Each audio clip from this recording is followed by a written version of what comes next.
Good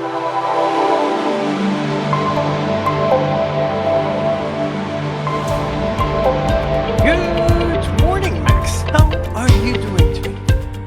I'm doing well, Julien. How are you? How's Paris? What's the evening like? What's up? What's on your mind? I'm doing good, I guess. I'm not sure. I mean, I have a story today. Oh, Um, okay. and quite frankly, that's a very good story on many aspects and a pretty frustrating one on other aspects. That's my last story of my very long Hey, I'm back to Hong Kong travel series. Oh, okay. Uh, Well, I want to hear. I want to hear. You know me. I love a good travel story, so I want to hear that. And so that's a a real mixed travel bag. story. That's one of the stories you love because it involves a plane.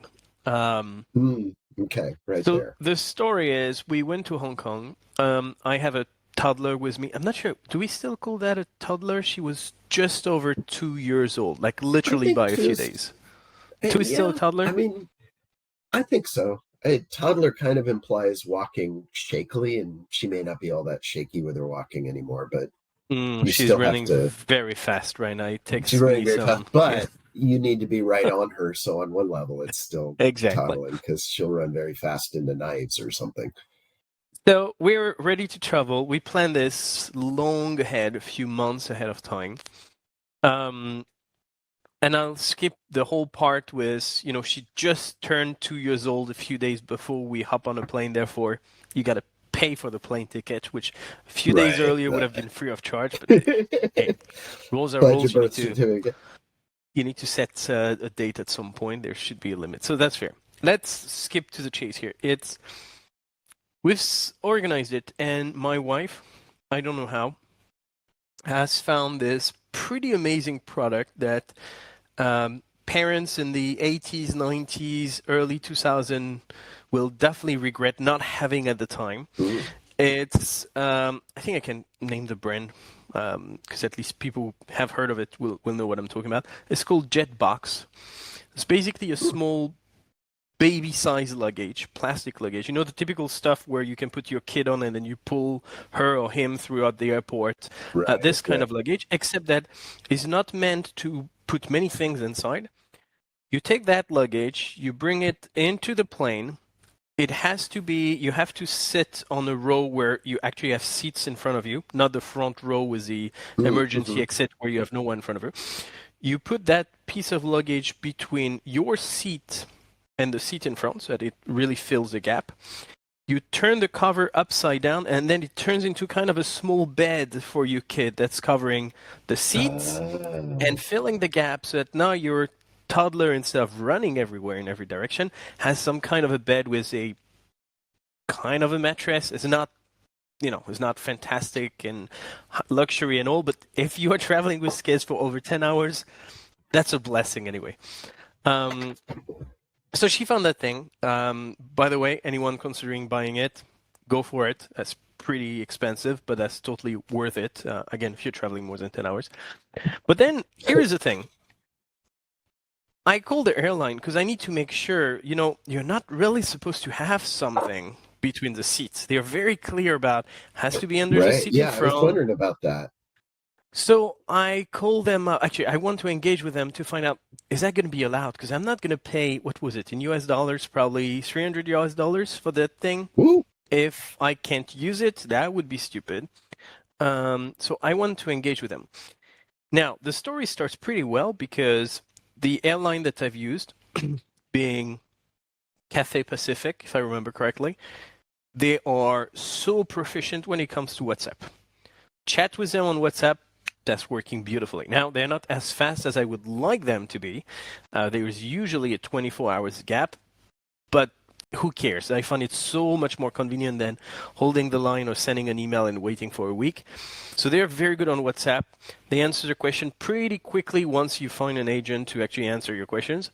They're polite, they're straight to the point, everything is great. So I ask my question and they ask a couple of details to make sure this is really the right brand. Because not everything is allowed. Some things are inflatable and could be dangerous and all that. But Mhm. once they have identified it, They say, yeah, we've already had travelers using that. Usually there is no problem with it. And I'm like, yeah, but for Usually is not a $300, good word. yes, I don't want to usually. I want a written confirmation that no one, once I'm boarding the plane, is going to tell me, sorry, sir, you can't use that, or you have to put it under the seat, because that defeats the entire purpose. Right. So I'm a right. bit more pushy, and I'm saying, can you just confirm for good that I'm okay to use that? Then the first person tells me, call back closer to the date because regulations tend to change. I can confirm this now. So I contact them again, probably 3 weeks prior to departure. You still need to buy it online, get it delivered, test it a little bit. You don't want to do it the day Oh, before. right. And at this point, same kind of answer. Yeah, should not be a problem. Yeah, but should not be a problem is not what I'm looking for. I'm looking for black and white confirmation. And all they can say is check this website here. We kind of list it as something you can use, but nowhere on the website is very strict and clear.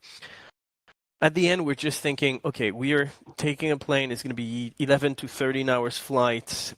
We're starting midday, so anyway, we're screwed because she's going to be full of energy, not willing to sleep. Right. We need that. We're going to take the risk. So we buy it, get it delivered, and I won't go through all the steps, but basically, the flight attendant let us go in with it. They let us arrange it. They don't bug us at all. Even when normally you're supposed to put the seatbelt with a kid that keeps going in every possible direction, rotating every 30 seconds, there is no possible seatbelt. Even then, they don't bug us. On the way back from Hong Kong to Paris, same thing. Everything was great. Beautiful experience. Fantastic. Great service. Amazing service on WhatsApp. But again, the lack of commitment is really my story here. We're not talking about me asking whether I can bring, an extra pillow that's going to be $5. I'm asking, should I buy this $300 piece? And that's what I have for today. My last Hong Kong story for the year. What do you think? Should just isn't good enough. I mean, it should be clear. There should be an answer. Buying a $300 thing on spec is not a good idea. And I mean, I guess you might have been able to play a game of, well, if we don't take it on the flight, then we never used it, we'll just return it, but you're going to be gone for a long time. I don't think you could even do that. Yeah, and it sounds like it's not, the agent did everything the agent could do. It's just the policy issue of, no, make your policies black and white. And, I guess, well, okay, let me ask you this. If your choice was give me a clear policy and the clear policy would be no, would you rather have that, or would you rather have a big fat maybe and have it work out well the way it happened to? No, I'd rather have clarity. Yeah, me it too. turned out Me that too. I did not have clarity, so I took the risk because I thought the pros and cons are pretty clear. I'd rather risk not to use it, but have something to keep my toddler sleeping throughout the journey than just not bring anything. But I would rather have a clear no if that's going to be a no, because at least I don't bother bringing, because it's not, you're not going to leave it in the airport, right? Nowadays, no one would allow you to leave your luggage in the airport. Yeah, that's so, true. so I would have to carry that dead weight around. Definitely not bring it back to France just to return it. That would have been a nightmare. So I would much rather have a clear answer. And that's kind of the same for everything. We did exactly the same story on the same flight with the stroller. Can I bring the stroller in? Is it the brand Yo-Yo? No, that's not. But I checked the size. It seems to fit. Is that okay? Well, if it's exactly same size as this brand, should be okay. Again, should be. I give you the exact size. Tell me whether it's good or not.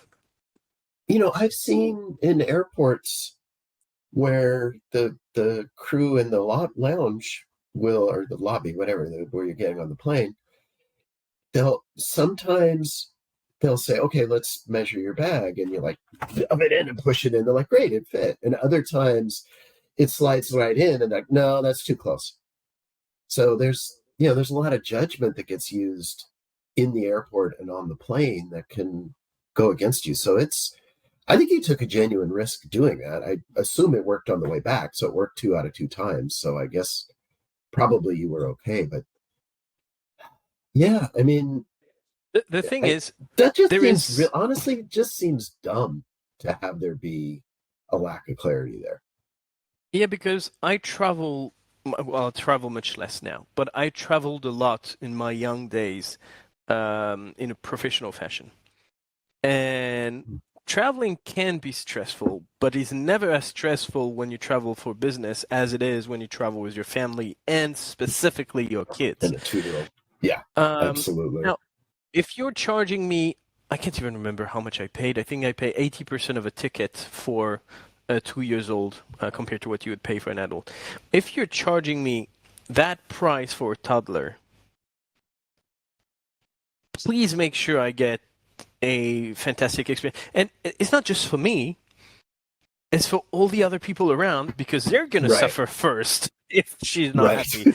So, I mean, when you are in the travel industry, your job is not just to get people from A to B. Your job is to make, if not pleasant, at least as painless as possible, because not every trip is pleasant, but at least it doesn't have to be painful. And there are a few things where you could at least, give me something like, if you fit this criteria, this is a written confirmation. You can show it to the boarding crew, assuming that it's really not bigger than this size. It's really A, B, C. You get an official approval from our company. Here's the rule. That I could live with. The rules are straightforward. The rules are quantifiable. That's what's needed. That you just solved world hunger right there. That's the perfect answer. Didn't know you would take that little. All right, but and again, on the other side of the story, amazing having an airline that speaks my language on WhatsApp makes it easy. The beauty of that is I started conversation with them, and a month later, I didn't go back to their website. I went back to my WhatsApp, found the conversation, restarted it. That's so easy and convenient. Really loved it. But you have heard me tell this story a billion times, so I guess I'll drop it. I was just going to say, that's so you, but it's good that you deserve a good messaging experience. So that's good that you got one, even if the answer was, I don't know, which isn't great. Well, thank you for listening in. I do feel better, even though that was a great experience overall, except for the unnecessary stress. And I'm glad we solved that together. Well, I'm glad I could be of service. We'll talk soon and we'll flip the chairs. Sounds like a plan. Thank you very much, Max. Have a beautiful day and talk to you in a week time. All right. Sounds great. Thanks, Julien. Bye.